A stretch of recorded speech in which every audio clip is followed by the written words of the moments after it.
to show directions where to see, but not to look and see what it is. Only they show directions.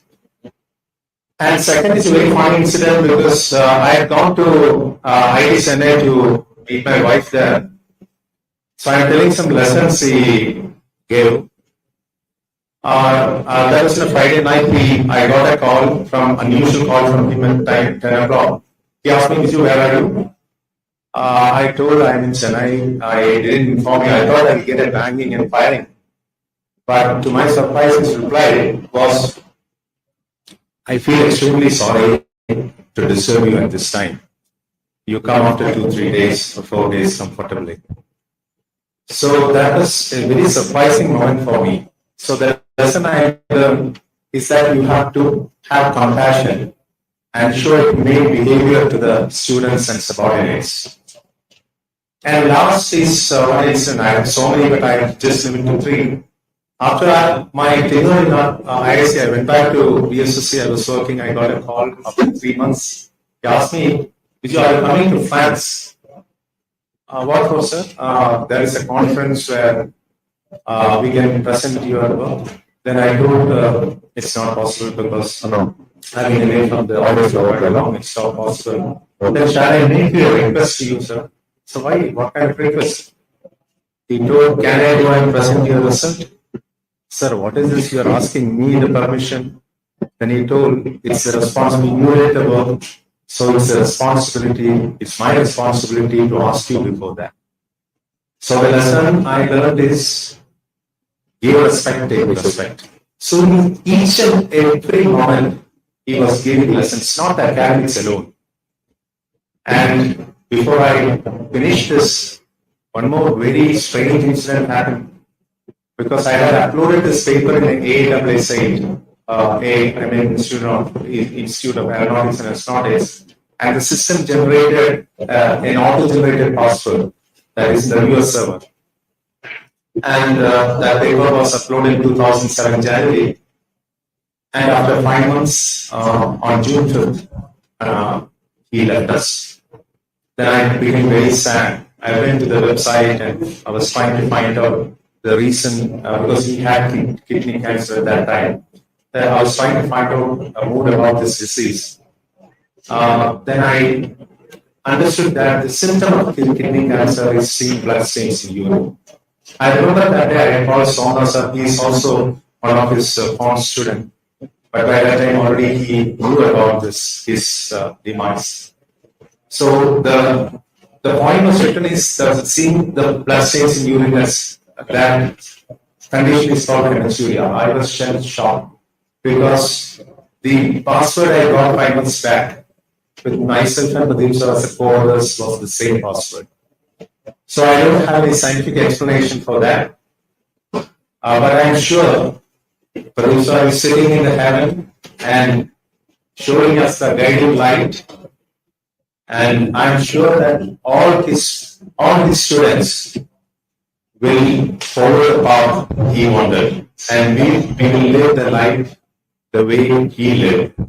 Thank you very much.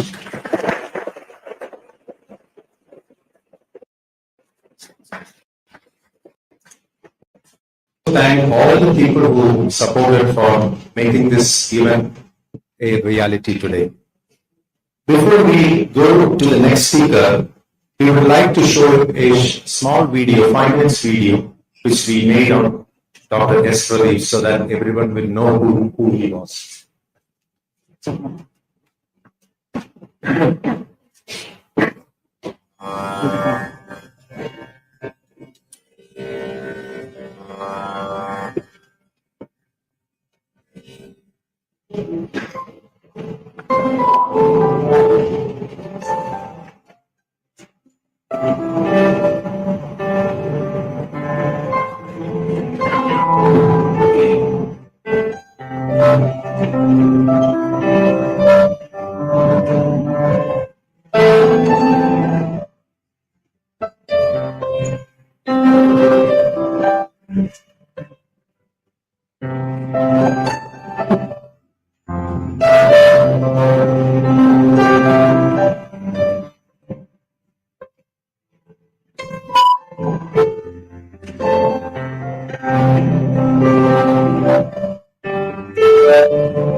That was Dr. Pradeep's for you. I invite Professor Govindan Ragarajan sir, Dr. Ram Rao sir, Somanath sir, Dr. Nikrishnan sir, and Pratap Kumar Das for inaugurating the program and offering floral tributes.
We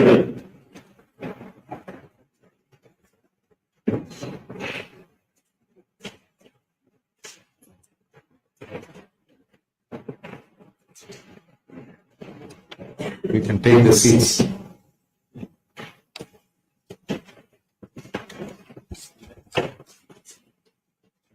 Madam. I request Anjana to offer floral tributes and also Dr. Sunil, Dr. and Sally.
I invite Professor Golden Chandrayaan sir for giving the welcome address.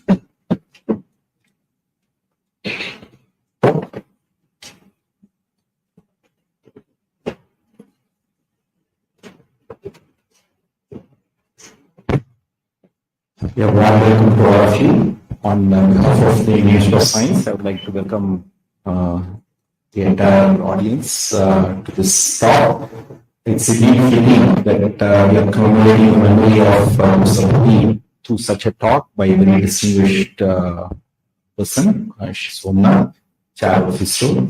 So I think all of you are eagerly waiting for this talk. So let me be brief, but it's nice to see the hall so full. It tells you the interest in the whole Chandrayaan mission, what ISRO is doing.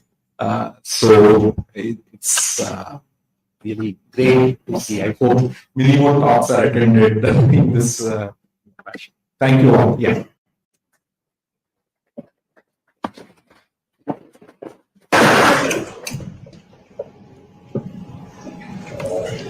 I invite Dr. Pehla also for giving the presidential address.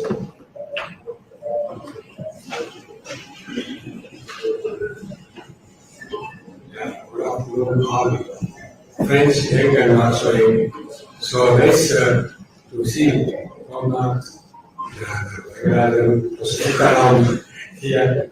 So you know I'm looking at the great English teacher. I think respect his contribution and allow you to enjoy what Somanath has brought us. Thank you very much.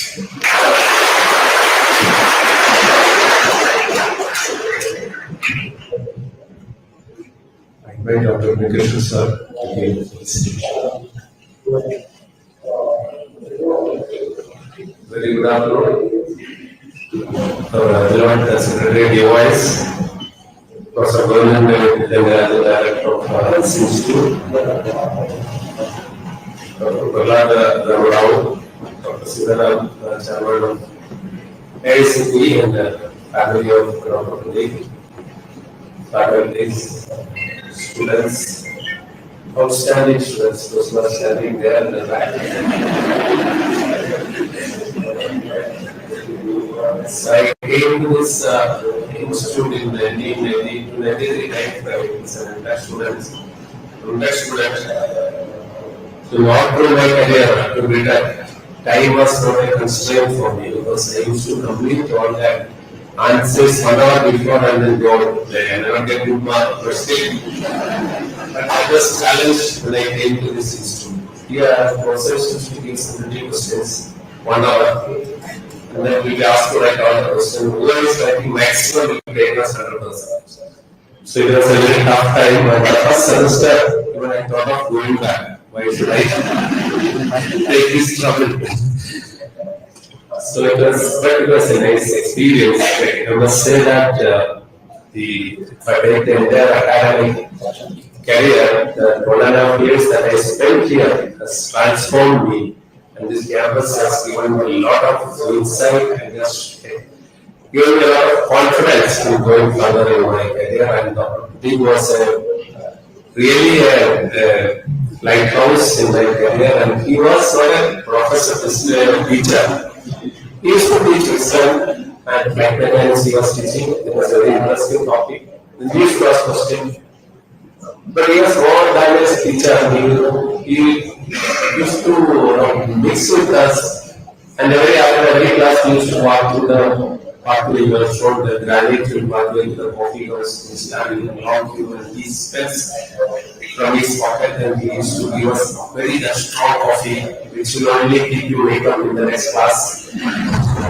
And we used to run from class to class, from one class to here, that had been casually fun. It was an exciting time, and it was going very fast. And then it was a shock to hear the untimely device of and he's hailing from our place very close to India, and his place is hardly 10 kilometers. And it was in the year of 2007, that is the year when we had the first successful realty mission space capsule recovery experiment. And today is again another important day. You know that the Chandrayaan is going to be captured by the most gravity today, and the leader, none other than Somanath, is here, is going to talk about that. So it's an exciting event. That's a pity to you to talk about it. Such an excellent academician and a teacher. And the day also, I want to say, is that sense, is the most important day. This one, that's a very so I don't want to prolong because this was standing and like all eagerly waiting to hear Somanath. Thank you for this event, and also I want to thank all the persons and the personalities behind this event. We used to say better late than never. So, but then we started this. Let us continue this. All the very best. Thank you.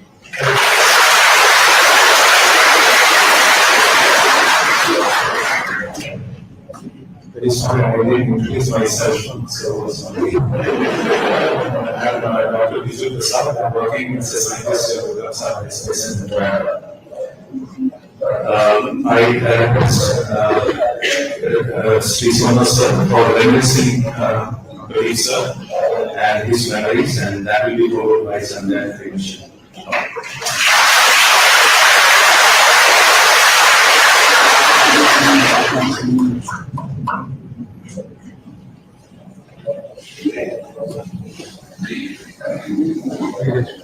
Welcome all of you. On the respected CNBC, Director of IISC, Chair of the Association, Chair of the ACT, my teachers who are here, those who are there with me during my student days, and also young people who are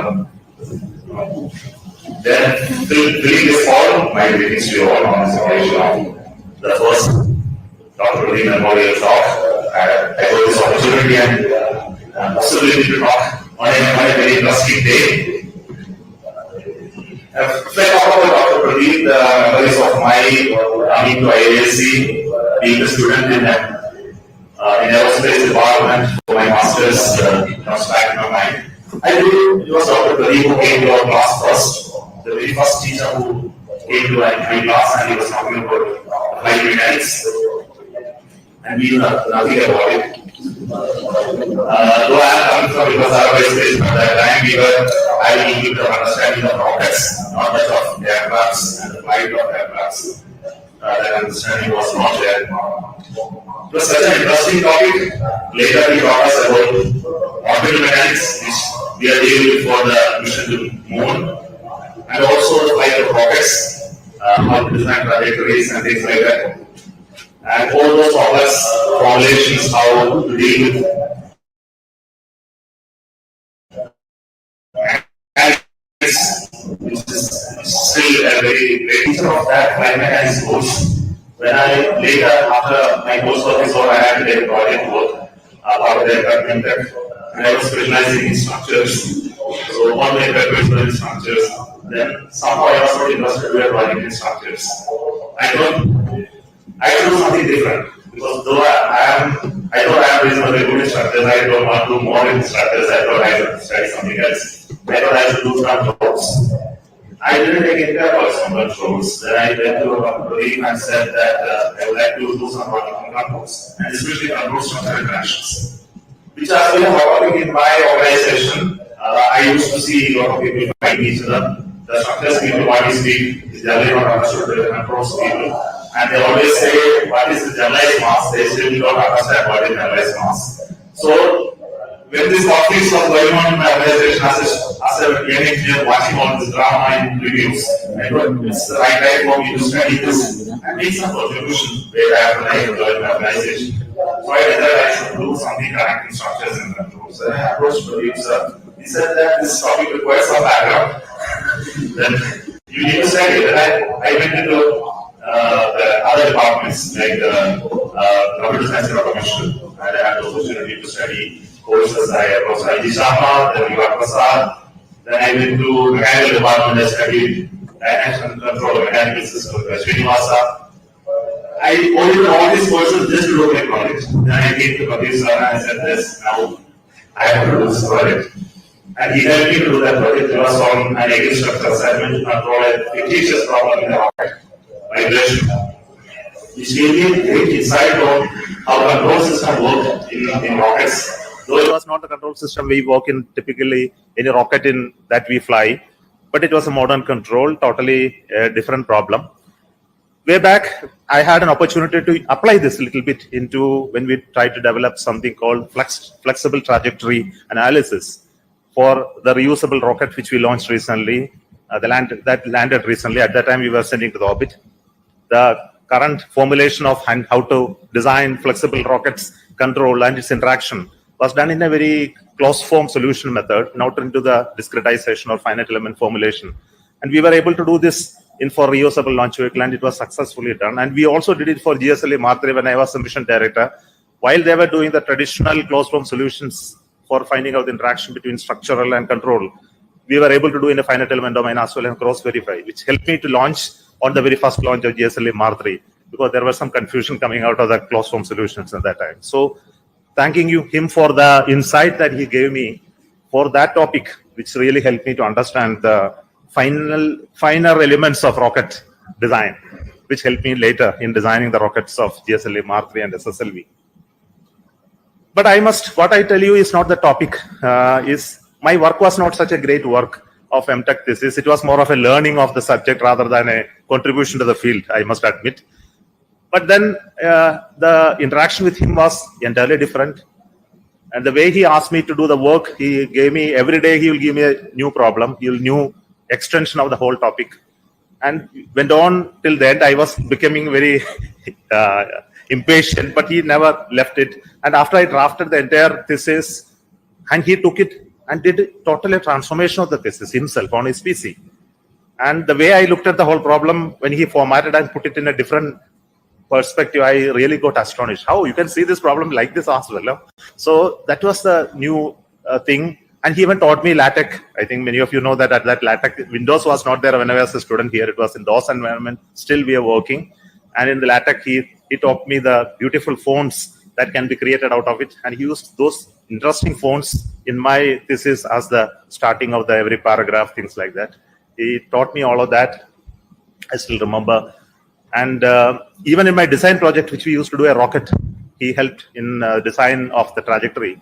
That rocket happens to be the GSLV Mark III much later, looking similar, not exactly that.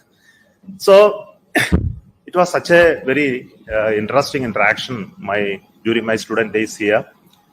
This is a great opportunity to pay back to him as a tribute to him, as a student, as an alumni of this institute.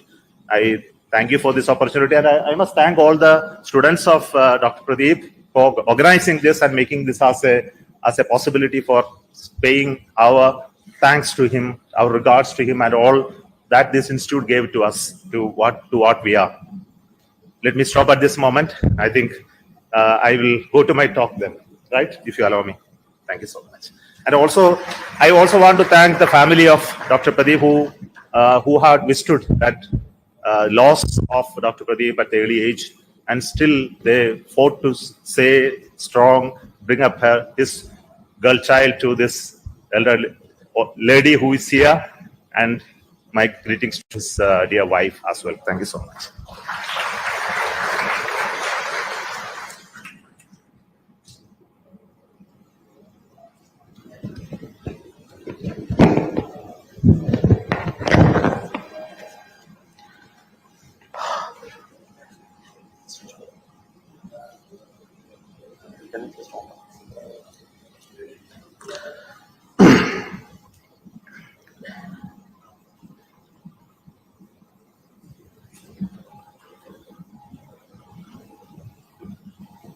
Lights, please.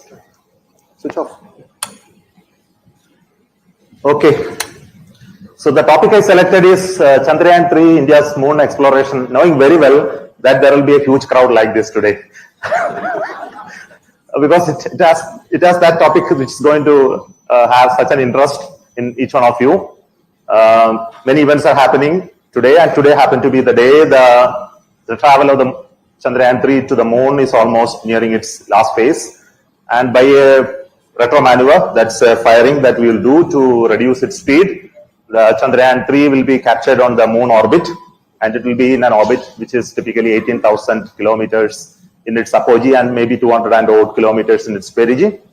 So that's an interesting day. What we are expecting today is that after this capture by 23rd of this month, we will have this image transmitted to Earth, and we are waiting for that to happen.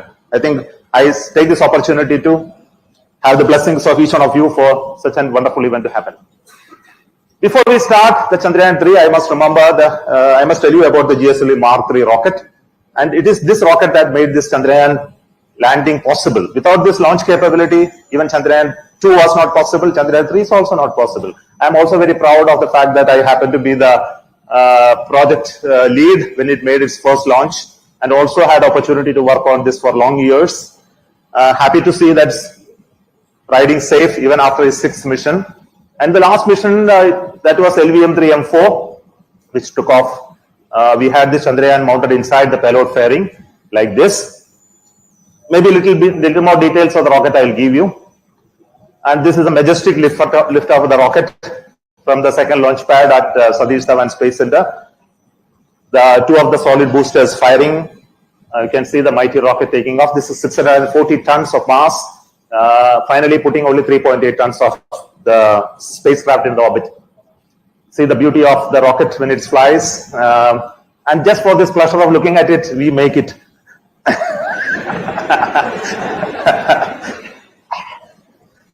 Okay, the rocket puts the satellite in an orbit of 170 by 36,500 kilometers. That's a design orbit, but mostly the orbit that we achieve will be in few kilometers in error. So that's the dispersion that we indicated there, which has also an orbital element. When I see this argumenta perigeus word, which I never knew before when I came to ISRO, why you are arguing so much with the perigee, I thought. So this was again, I asked Dr. Pradeep, I remember what exactly is the physical interpretation of this, and similarly other orbital element terminologies. Of course, that inclination is this, and we have a mass of 3,895 kilogram, which has to be injected in the orbit. Now it has an interesting flight sequence. It starts with a solid boosters in ignition, and once it is almost getting completed, the liquid stage gets into action, and there is a transitioning phase which is managed by the control system properly. And after the end of it, the cryogenic stage comes on and goes to the orbit to inject it with the velocities of almost 10 kilometers per second plus. So this puts in an elliptical orbit around Earth with the specified argumenta perigee as well as inclination. And from that point, we track it, find out the orbit, and then do the further velocity addition at the perigee point so as to increase the apogee height further and further until it reaches up to the moon. So I don't go into all of the details because that's not the topic of here. So this is how the Chandrayaan 3 looks like. And you can see that this is something called the rocket part. It's a composite structure which is called the payload adapter. Very lightweight composite structure capable of taking the mass and the dynamics, frequency constraint, things like that. And this part is the propulsion module or the orbiter. It has an engine, single engine at the center, which will take it from Earth to the moon location. So the entire fuel, the whole of this satellite is filled with fuel, mostly fuel, and the rest of the control systems, sensors, and things like that. And the most important part is the lander, which is sitting on top. You can see there are 4 engines.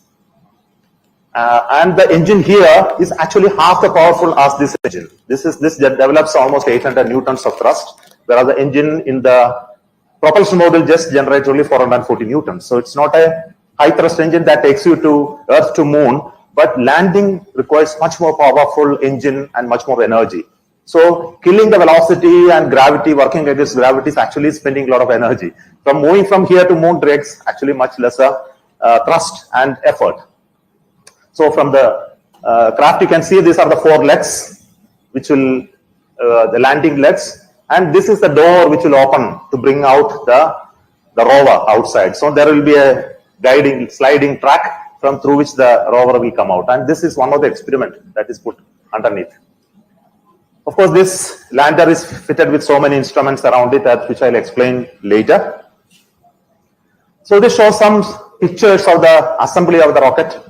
Of course, you would have seen in our website, who have a habit of visiting ISRO's website regularly must be seeing all these pictures coming in. So don't want to explain all of that. But the spacecraft is still very small compared to the payload firing. You can see it has still more volume, but the whole launch is limited by its mass, not by the volume.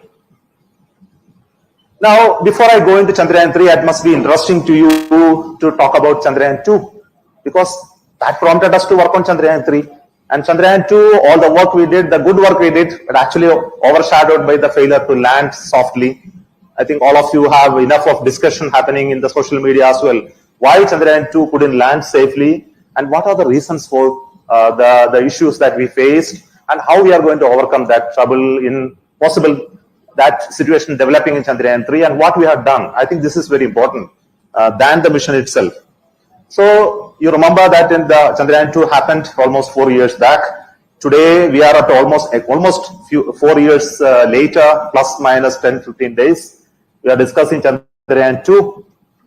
Chandrayaan 2 was launched on 22nd July, almost the same time, lift-out time, and it traveled all the way to moon. Almost correctly, it went into a 100-kilometer orbit. It did all the maneuvers, and only in the last part of the landing process we had the problem. It had the orbiter. The orbiter is still functioning on the moon with all instruments, and it is still giving a lot of scientific data.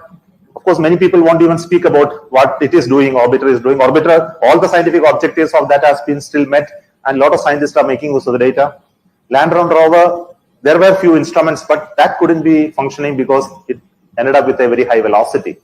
So I'll just quickly explain what went wrong with Chandrayaan 2 and what corrective actions that we are doing in Chandrayaan 3 to mitigate all those problems. Let me tell you that a little bit technical now. If you have no interest in flight dynamics, you can ignore. And all those planning of travel of bodies across space is something very, very complex. But it requires a lot of thought process and discussions and coming out with certain methods by which it can be designed. The problem in bringing down any object from space to ground is the ability to remove the energy which is contained in it. The energy processed by bodies at tremendous velocities are very high. The kinetic energy is very, very high. And it can be taken away only by some force that you apply in opposite direction to take away all the energy. Either you can use aerodynamics. When you are traveling through air, you can use the drag as a retarding mechanism. In moon, there is no atmosphere, and you have to use only the engines to kill the velocity. And this velocity has to be killed in 2 ways. Any orbital object is having tangential velocity with respect to the body about which it is orbiting. But ultimately, it has to land vertically. So there will be a vertical velocity because gravity pulls it down all the time. And the moment you reduce horizontal velocity, it will fall like a stone. And if you want to stop it, then you need to give an opposite direction velocity. So the whole process of killing the velocity is a continuous process in which both vertical and horizontal velocities are to be killed in a controlled manner so as to reach at the point that it has zero horizontal velocity and zero vertical velocity, or reasonable low value of vertical velocity, absolutely no horizontal velocity as well. So this is a trick and how to do it. It's a very complex mathematical problem in which requires fuel optimality issues, the capability, the power plant capability, the dynamics of the body, all this plays a lot of roles. So that design process I am not explaining here, but I want to tell you that there is a process in which we start the whole process at 100 kilometers. So 100 kilometer orbit, the velocity will be reduced in such a manner that it will have an orbit of 100 kilometer apogee and 30 kilometer perigee. And from that point, it starts the descending process. It's called the powered descent phase. And it is split into various phases. And this whole phase is designed with its guidance schemes, its control algorithms, instrument calibration, the feedbacks. Different instruments come at different times. When it actually travels here, you can't see the ground properly. So you can put a camera and then see how high I am from the surface. Because all this calculation of where it is in this kilometer is simply coming out of the verification orbit from ground. Using radar, we track its trajectory and say it is at 30 kilometer. What's the guarantee it is at 30 kilometer? It can be erroneous due to our tracking errors. So this is called relative navigation. You don't have any information of the local effects. You don't have any information of the terrain here. There could be a hill of few kilometers. There could be a valley of something else. So really the height could be different. So we have to use absolute sensors to find out what height it is really. Either use a radar altimeter or optical system or laser altimeter or similar instruments to find out where exactly it is.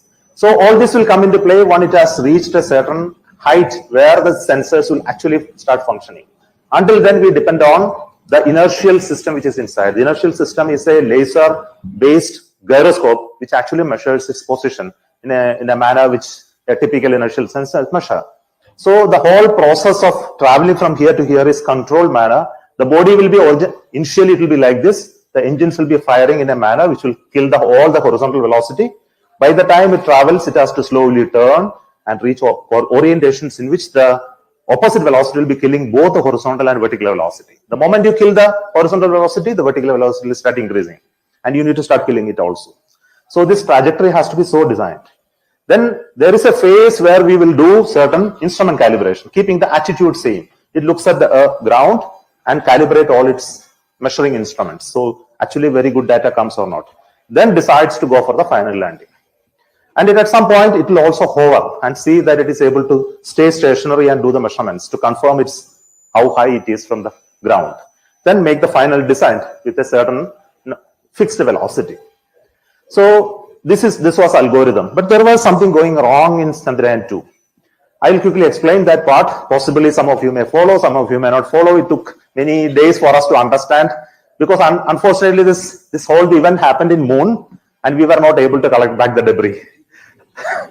So maybe when we are finally going one day with somebody will go from India and then bring it back. It is still there, so nobody will take it away. But then today we have only the physical reconstruction process of the sensor data and also the hypothesis that we put forward, which actually matches with the observable data. From that we can synthesize that this has gone wrong in this, and that could be the most probable reason of what happened. That's how any event can be reconstructed. So from the reconstruction we understand certain things, but all of that we understand will not be explained to you for today because I am still in a mission, Chandrayaan 3, and I don't want a backlash. Okay, so the whole of this process, the rough breaking process was really fantastic. Everything was going wrong. No, everything was going right. So everything was going wrong from this point. So I am marking a green and the red where it actually started. There is a deviation started from this point. The point where the deviation started is a point where we keep the attitude constant. The body position was kept constant and it was doing a certain process of called camera coasting. So it was taking the images of the surface and trying to correlate with and sending it as correlate with the images inside or references inside. Then after this process created certain anomalies which couldn't be recovered in the further process. So finally, when the algorithm in this couldn't foresee the possibility of that things developing and the intelligence available was not enough, or something went wrong in that. Some software errors happened, so algorithmic errors happened. We put unnecessary constraint which couldn't come out of it. So finally it ended up with a crash. And we will see here that the whole of the last of the information that we received was at a height of around 335 meters. And the whole thing happened almost 800 meters away from the actual landing site. Less than that we crashed. So that's what happened. Now we'll explain a little more of the detail.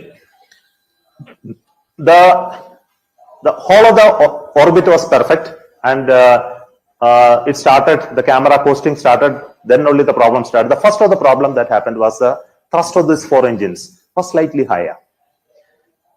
And it was slightly higher, but it was still within the bound of the engine, supposed to be the thrust. But then, when this thrust is higher, there is a correction process of the total acceleration we should do. The algorithm for correcting that was erroneous. So it's called the cumulative thrust was computed at the end. It was supposed to be corrected, because there is a phase that you've seen where attitude is kept constant. We don't want any undue control activity taking place because orientation may change. So it was somehow the importance was given to keep the orientation constant and not to correct all these errors, which was very costly decision algorithmically. So we found that there is an algorithmic error in which the correction process should have been instantaneous. Then this problem would not happen. Then in the fine landing phase, large errors accumulated at the end of the coasting phase, which caused the system not capable of correcting. It started correcting, but then there was an artificial limit inside. The rate at which it can correct was limited by the artificial limit which we put as 10 degrees per second. We were allowing the craft only to turn at that rate. If it was allowed to turn at a faster rate, possibly it would have corrected. But then the designers assumed that there will be no demand of this nature, and unnecessarily system should not rotate it at faster rate. They kept an artificial limit, which is unwanted. So that created the ability to correct and come back to the required orientation. The time was not enough. And when that was not enough, what it was doing, then it found that it is not at the landing site. It is still far away. So the algorithm is trying to say, I want to go there. So algorithm is telling the craft, what it was doing is trying to gain horizontal velocity and move there, whereas it is already having high velocity, vertical velocity. It's not able to kill that velocity. So it created a confusing condition for the entire algorithm. What it has to do, it is always telling you to go and land at that point. Unable to go there, unable to kill this velocity, and the time the computer computed, the total time to go to do the landing. There is an algorithm on board to compute what is the time left, and based on which the whole process will be designed. That time was happened to be lesser than what it should have been. A few more seconds more, if the algorithm gives you, it would have landed still safer. So I said in a very simple language, I don't know whether you understood all of these issues, but then for the time being, I will only limit that much for the sake of it. So the essence of this problem was a wrong implementation of an algorithm on board. And second, the artificially limiting the parameters unnecessarily without foresight of failure. So the whole design was done based on a success-oriented means, not a failure-oriented approach. The moment you do that, there are possibilities like that. This is the first lesson that came out of this. Now you can see when on the moon, this is supposed to land here. This should have been the landing point, but it landed here, almost 800 meters. Okay, 482 kilometers. Yeah. And are you able to see the lander here? Sure, you are not able to see now, no? Now can you see? So it is still there. So this is an image from the high resolution camera that is on board the Chandrayaan 2, which took this image. So hopefully we will be able to take images later as well. So the lander, it actually crashed at a location which is very near to a crater, but still a safer location if it was a good landing. But this was a landing point which was only half a kilometer by half a kilometer size. Now we have done certain modifications to handle these problems I mentioned, and how we are overcoming it, I will explain to you from now. Okay. Now in the mission objective of Chandrayaan 3 is just the same, have a safe and soft landing. Without that, the next objectives cannot be met. We cannot do the rover coming out, we can't do the experiments. So first and foremost objective is to have safe and soft landing. So the entire approach is towards that. The masses have gone some changes. The orbital lander, there has been a lot of changes. It's not the same orbiter, it's not the same lander. We have done a lot of improvements on the lander became heavier and the orbiter or the propulsion module became lighter. All the instruments which were there in the orbiter last time all removed now because there is no need. Already an orbiter there with all the instruments and it has all the capabilities to handle the mission as an orbiter itself. So it doesn't have to have all the features of a typical orbiter now. So we could reduce the mass of that, and all that mass we saved from here are added to that, and we added more propellant. The tanks were stretched. We added more propellant. We strengthened the legs. We strengthened extra solar panels. We added new sensors, and we added redundant electronics. We added powerful batteries, more than what was there, and specifically new sensors. So the overall mass was nearly the same. So the entire process of moving from Earth to Moon remains the same, but of course the number of burns here changes a little bit. And the landing process is entirely changed. I think I'll come on and try to explain that part in a very simple language. Essentially, the changes are the following. One, we found out why the engine is developing a thrust which is higher. So we found out through a lot of extensive tests, we found that there is a valve which controls the throttling of the engine. Now, this engine is not working at a constant thrust. It actually changes the thrust based on the need of that condition. So there is a valve which controls the flow of the propellants. And this valve was not responding in a manner that is needed. If it is commanded at a highest rate, it doesn't respond at that point. And this was found out much later. And we reduced the slewing rate of this valve so as to achieve the same response as expected. And the logic errors in implementing the incremental thrust, there was an error which was corrected. The biggest error which was there, the instantaneous thrust regulation scheme was not there. In the camera costing phase, I said, no, there were accumulation of errors, but it was tried to be corrected at the end, which is not a right method. It should have been corrected right then and there. So this implementation algorithm is the most important thing that will, if at all it has to save this mission for Chandrayaan 3 will happen. We also increase the margins of control system or the ability of the guidance system to handle higher thrust dispersions. It went up almost up to 90 newtons per engine we can handle. And even if any deviation occur, it can retarget, it can salvage, and emergency landing it can do, which all were not there at that time. For example, if the landing is supposed to be at that point, and if it knows that I cannot reach there, then it will land there itself. So this capability was not there. It was always trying to reach that point. So we need to have such features, and the artificial limits are all widened. And we widened in such a manner that the initial conditions of the mission are also widened. Even if it is inserted in this algorithm at this point with a larger dispersion to the extent of even 6 sigma, it will still make a soft landing. And this is how the whole mission is designed. And the most important part is we added a new instrument called laser Doppler velocimeter, which is the absolute measurement of the velocities in 3 directions using a sensor mounted on the Chandrayaan. So we know its velocity exactly, so it can plan properly, which was very important instrument in all moon missions.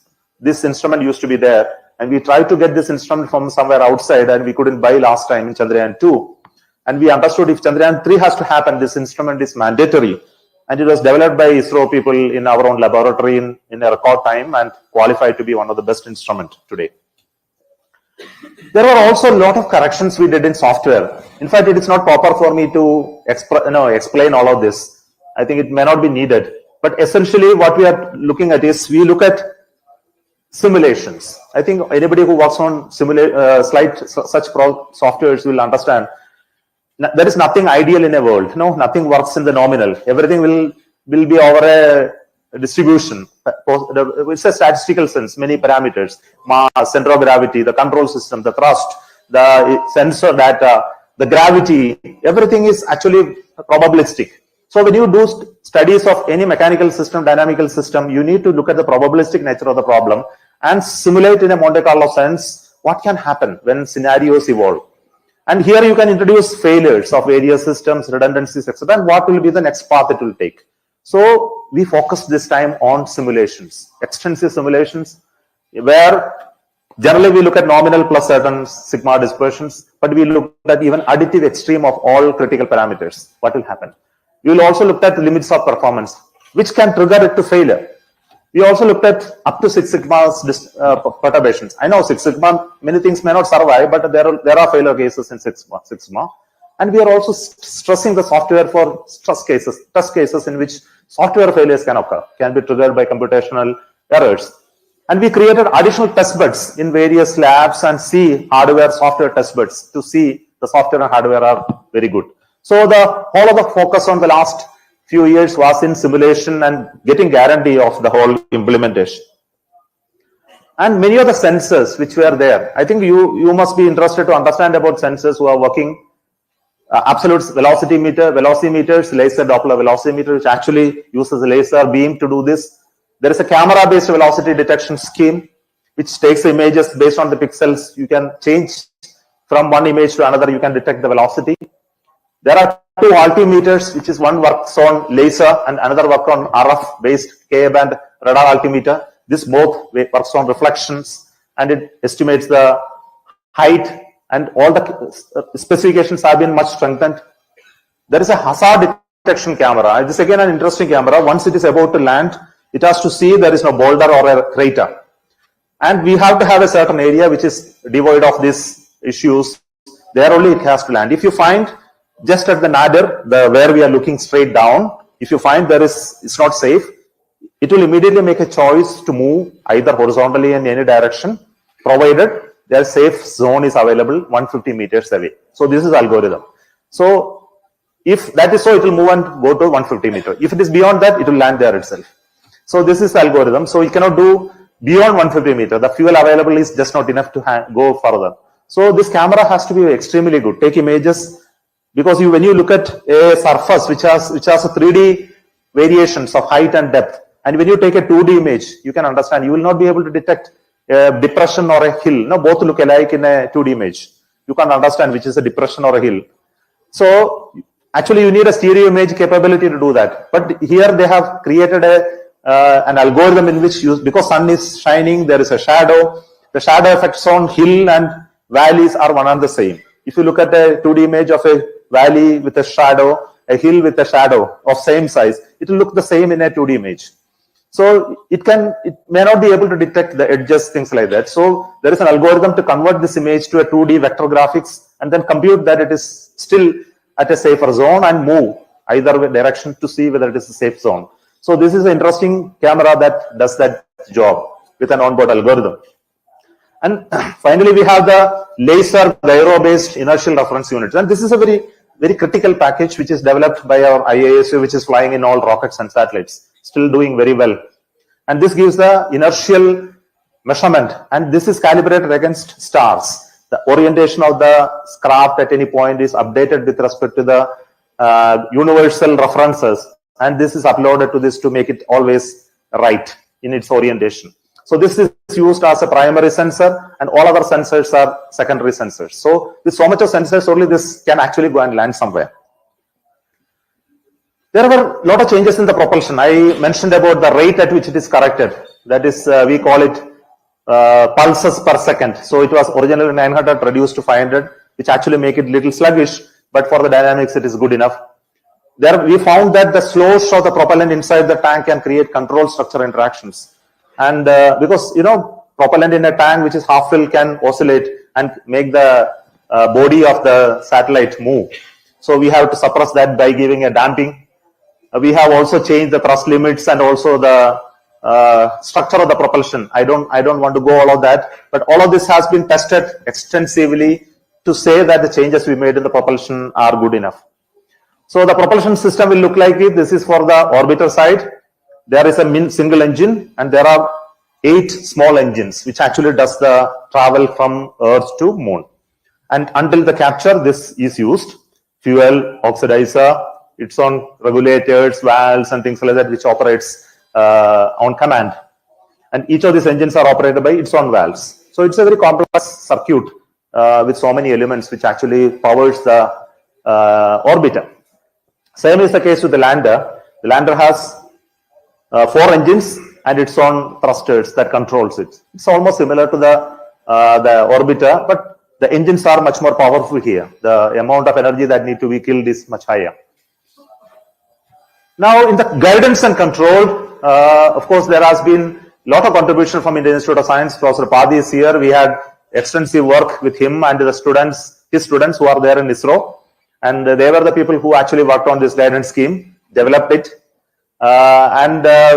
Major changes have been made in this guidance scheme today to handle various issues that we encountered. One of them is the continuity of the engine thrust profiles.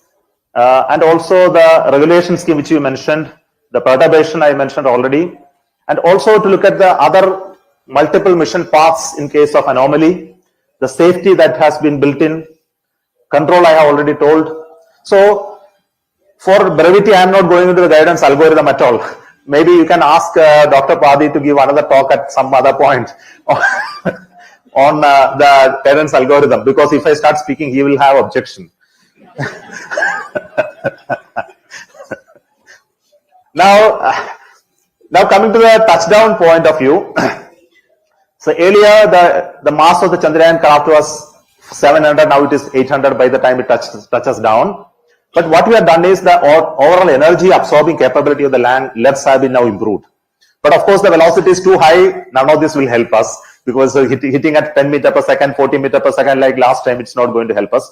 So what we did is last time the upper limit was 2 meter per second, this time the upper limit is 3 meter per second plus. So it will be able to handle up to that velocity, because the energy associated with the speed falling objects are too high. You will know if some stone fall on your head only, you will realize how much energy the stone got.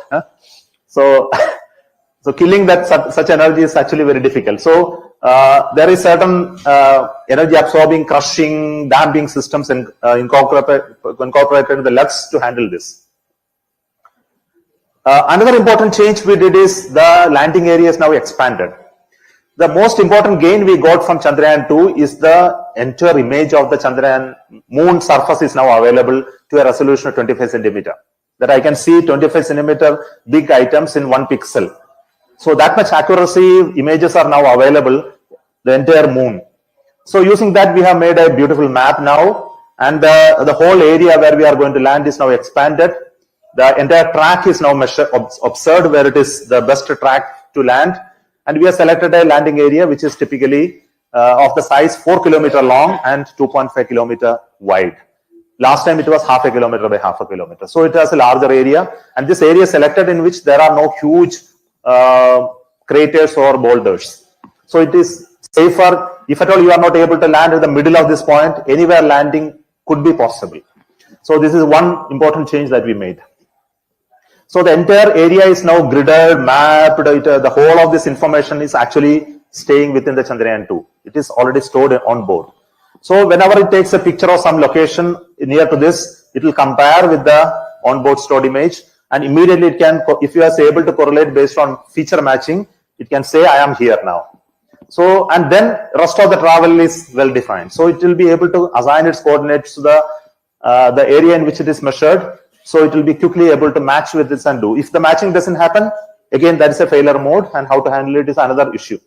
So we have a primary landing site. We also have an alternate landing site where similar exercise is done and stored on board. So on the day 23rd, if you are not able to land due to any other technical problem developing, the whole thing will be shifted by a few days, and we will go and land in an alternate landing site, because it won't come back to the same landing site, because the orbit is moving around the body. It will take many days to come back to that. We have a particular condition in which the landing should happen. The day in which it lands must be at this location, and it should be the day in which the sun rises, or it has already risen to be the day on the moon. If it lands on a location where it's night, moon nights are 15 days longer. So once it lands in the night zone, it will continue to remain in night for that many days, and by the time sun comes on, the entire electronics would have been dead. So it has to land in a daytime, and it happens only by the evening. Then whatever time available for you to do experiment will be hardly 1 or 2 days. So we have to design such a way that it lands on a day, beginning of a day, and so that we have the entire 14-15 days available for you to conduct experiments. Because the only way to generate energy power is only sun, nothing else available on moon. So that is the criticality of landing. Now, on the software side, there were many changes on the navigation, guidance and control software. So I won't explain this so much because it may not be of great interest or relevance to you. But in the most important general improvements, which is possibly could be helping us, is the structure, which I mentioned that after the landing, we understood that we need to beef up here and there, some places. That has been done.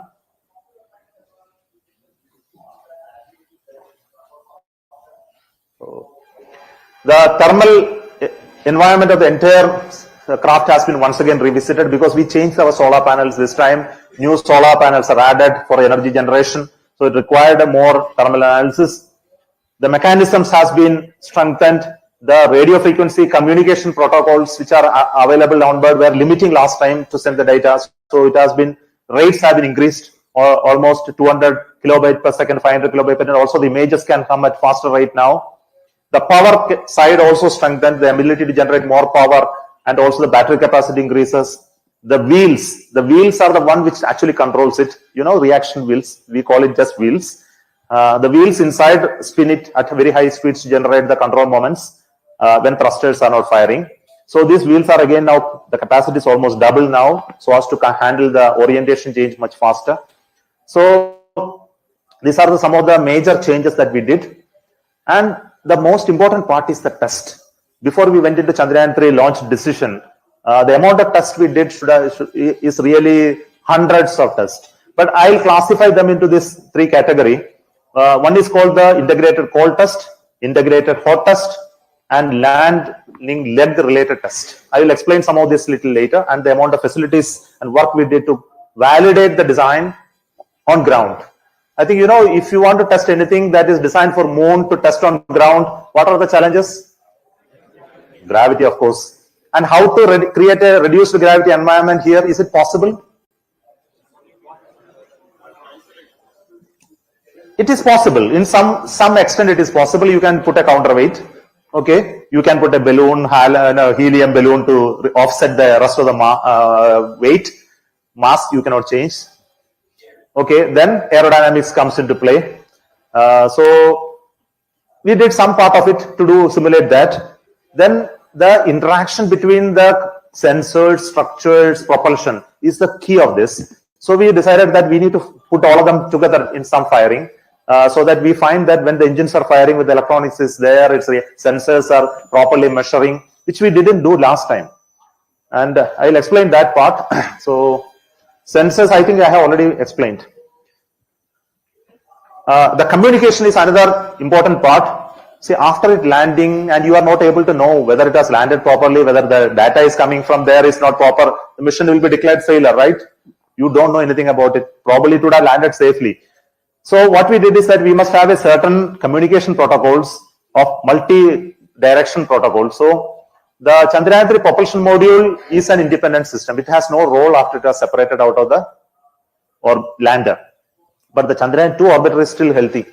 And what we decided is the Chandrayaan-3 lander will communicate with the orbiter, and the orbiter will send information back to Earth.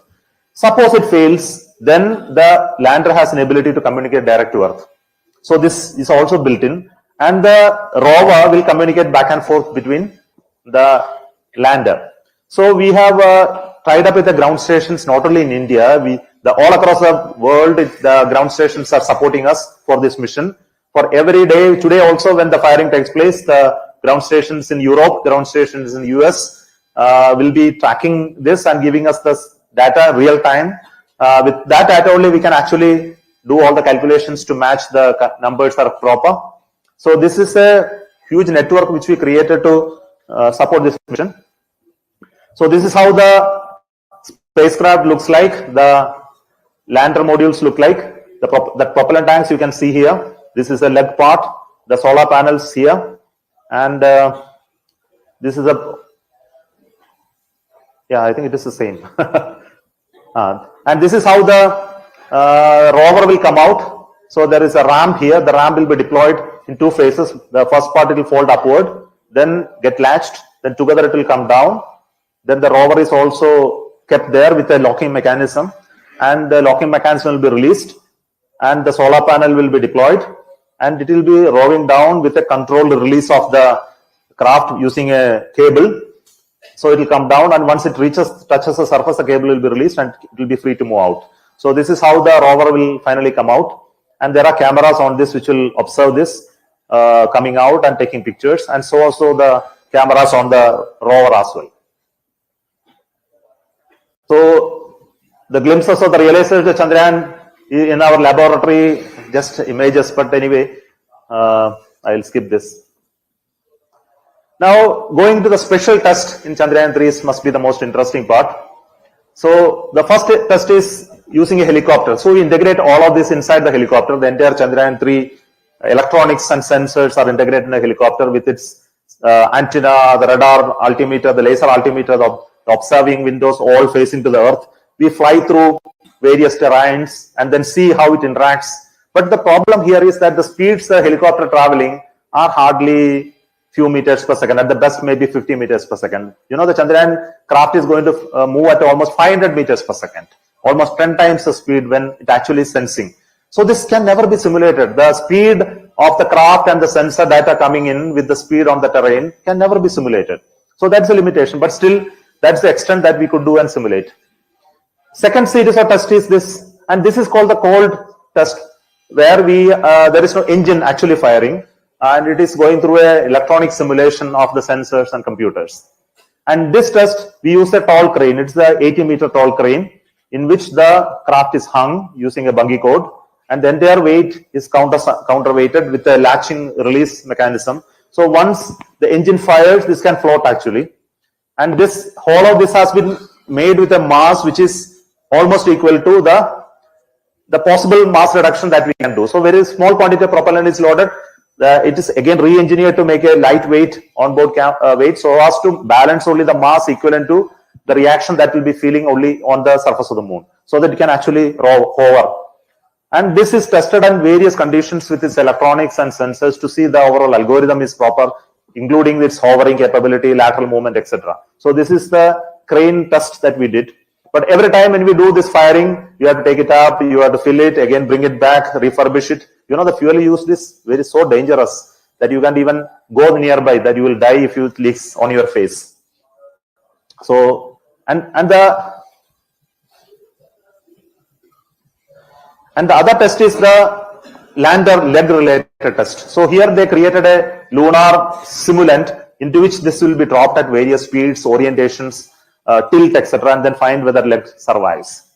So you can see when the helicopter was flying, there were artificial craters created to see whether it is able to capture. So we created craters along the track and then flew the helicopter to see whether the images are properly captured. Similarly, you can see the terrain of the Sriharikota where this test was done. This is the crane, and this is the platform on which it will be served. So we have a counterweight system with various weights which will be released so as to create the appropriate reactions for it to give for stability. And this is the landing site where the sand is filled here. One is a horizontal area and this is a tilted area where it will be dropping on inclined surfaces. Still it will be able to absorb the energy. So the energy absorbent honeycombs that you can see, which with its own touch sensor. This touch sensor is so important for on the day of landing, because the engines on board the Chandrayaan 3 will be stopped only by the touch sensor triggering that, I have made a contact on the surface. Now let me go into the landing process, which is going to happen now. So it's a complex process. So again, only graphs and curves I can use. I can't use any other images. So the first part of the process, going around the earth, traveling all the way to moon, is going to be completed. So many people have asked me why India is taking 45 days for reaching moon, whereas Americans have done in 4 days. No, many people won't understand what is involved in this whole process and why we are taking such an approach. Of course, this is not a very efficient approach, because there are dangers associated with such mission. Because we go through the Vallennian belts multiple times, it go through radiation many times, and the systems have to operate for much longer duration. So it's actually not a good scenario. The only difficulty that we have is we don't have a rocket which is powerful enough to give the required velocity at the injection point. If you had enough velocity, it was straight going to moon. But then still we won't do that, because the precision in which that it is injected to the moon is so important that it has to arrive at the moon at the right point. So if there is a rocket related issue, then it cannot be corrected sometimes we may not be able to correct in the translunar path. So maybe one time rotation